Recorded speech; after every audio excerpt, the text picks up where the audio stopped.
This is Electric Universe Eyes, and today I'm going to narrate from the Thunderbolts project Picture of the Day, titled Saturn in Ancient Times, posted September 23, 2004. The Greeks called it the god Helios. The Romans called it Sol.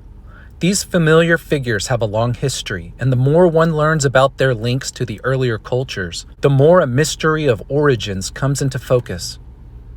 Long before Greek and Roman times, the Egyptians worshipped the luminary Atum or Ra, just as the Sumerians honored Utu and the Babylonians the god Shamash. Astronomers and priests celebrated this light of heaven as the, quote, universal monarch, the father of civilization and the celestial prototype of kings. There is no mystery as to the present astronomical associations of these figures, but more archaic traditions coming from many and diverse cultures, identify the great sun gods with the motionless center of heaven, the celestial pole. They speak of a primeval sun, an exemplary or best sun, ruling before the present sun.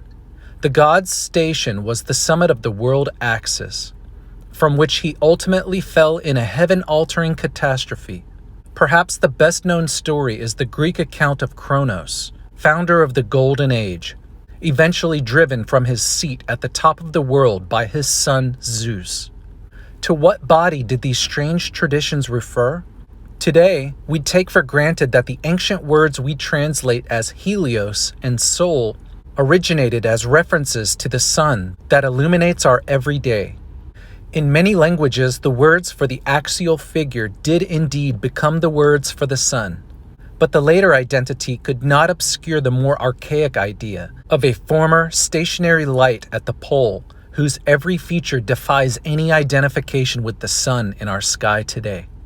As strange as it may seem, early astronomical traditions identified the primeval sun as the planet Saturn, the distant planet which the alchemists called the best sun, and which the Babylonians, the founders of astronomy, identified as the exemplary light of heaven, the sun god Shamash.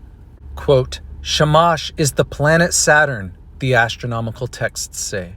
In archaic copies of Plato's Timaeus, the word for the planet Saturn is Helios, the sun god.